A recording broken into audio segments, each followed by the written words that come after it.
Lahat ng mga leaders ko na kinulit ko, sawa ng Diyos, nag-in sila.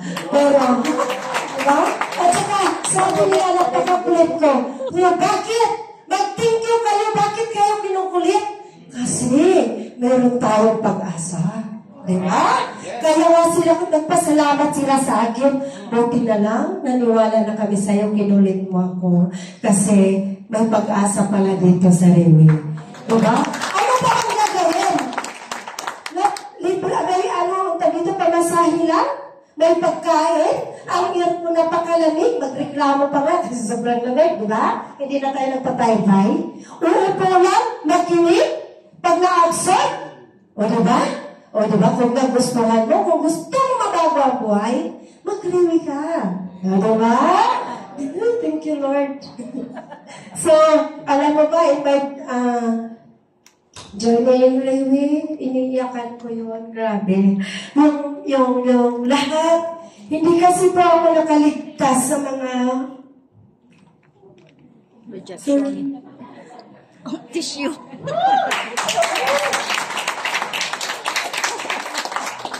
Hindi po ako nakaligtas sa mga panglalait po. Mayroon ini-invite. Huwag kayo dyan kay Marisa. In-invite, ano po yan? Sila ulo. Scammer po yan.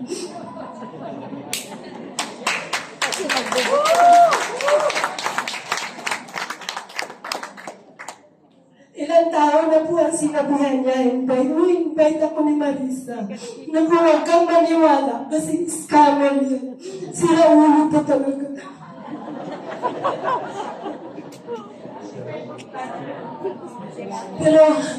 Pero nag-like siya sa Facebook. So, alam mo,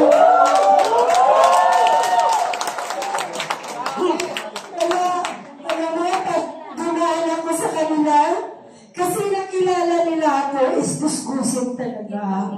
Walang suklay. Kasi ang asawa ko, napakasiloso. Bawal mag-lipstick, bawal mag-promo. Nalikom lang ako. Bigla nila kasi akong nakita na ganito. Naka-heels na ako, kumikinang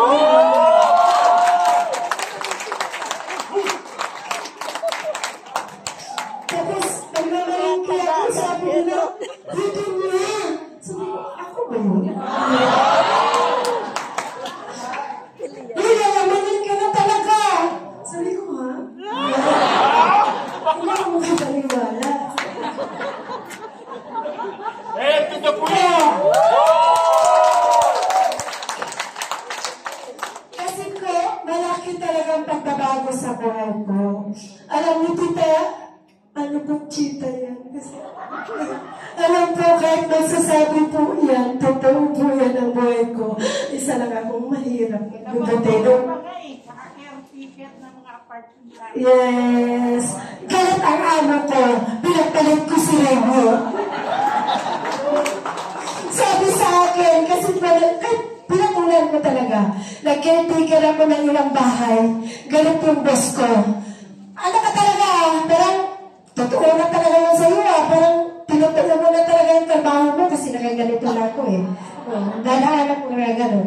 Totoo na talaga yan. Parang ano na talaga yan. Yes, sir. Bumalik ka kasi dito. Ayaw ko nga, mag-reading ng tubig. Pag tumawag siya, galit siya.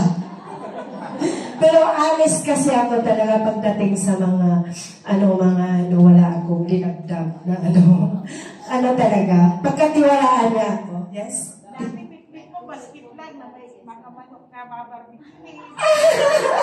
Yes po!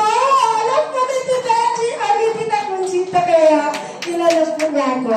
Alam mo ba kasi pag nangalingki ako, barbecue, 10 kilong isaw, may 5 kilong ulo ng manok, may 5 kilong paa ng manok. Meron pa yan dito. Meron pa yan dito. Diba? Meron pa yan dito. Tapos, pag iganong ko na, sabi niya, "Huy! Ano ba yan? Grabe ka talaga." Gaganon-ganon ko. Hindi mahulog. Gaganon-ganon ko. Ikaw na. Bakit? Wala akong pakialam. Basta kumita ako. Di ba? Hindi na ako lalo. Wala asawa ko galit na galit sa akin. Kasi nga, once na mag-video ako, isang linggo, gano'n na naman ako ang ulan ko 10 piraso. Kaya galit na galit siya. Hindi daw niya ako pinapatrabaho. Bakit ba? Kulang bang binigay ko? Kulang. Kasi nagsisikreto ako sa mama ko, nagbibigay. Iba talaga. Yung maraming chismosa. Bakit kaya maganda naman trabaho ng asawa niya. Pero siguro hindi niya binibigyan ng pera. Pero no need to explain, di ba? Ako nakakalam. So, napakasakit pakinggan, pero hindi, ayaw ko to Kahit galit ang asawa ko. Nananahi ako ng sapatos, galat ng asawa ko. Sabi na, ano ka? Sabi ko, sapatos. Anong ginagawa mo dito sa bahay? Nagtahi. Tapos sabi niya, may naghilot naman, may magtawag sa akin na naghilot. Saan si Ate Marisa, kuya? Naghilot. Ha? Naghilot? Hindi ba marunong yan? Ako, mapapalihan lang yan yung mga hinihilot. So, wala siyang tiwala kasi ang asawa ko, madaling pa umalis ng bahay. Workaholic talaga siya.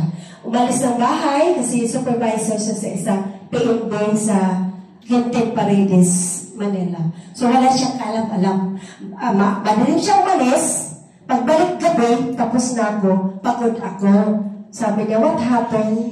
Mukhang pagod ka, wala ka lang ginawa sa bahay. Pero hindi niya alam, nagdi-discard talaga ako. Kasi, di ba, nagbibigay ako sa sekreto sa parents ko. So, yun na nga. Another kwento. Bago ako umalis, nakita-kita, bitbit mo gas pa, nakawalis. Alam ko, caretaker ka doon sa apartment. So, takot-takot. Nagulat ako nakita ko sa Facebook, patay ng gas. Yes! Okay, so, kuya, ngayon kapatunay. Alam na lang. Yes, caretaker ako, kaya ganit ang boss ko. Bakit? Ganyan ka talaga to. Parang inaano mo na talaga yung trabaho mo. Talaga naman, kuya. Kuya, Thailand ako ngayon. Sabi sa akin, hindi pa maniwala. Kuya, talagang kinaroon ko na to. Halika na, magano-gano. Hindi, busy ako. Bahala ka dyan. Diba? So, thank you talaga sa lahat. Totoo po yan. Ayak si Tita Conchita. Totoo po yan.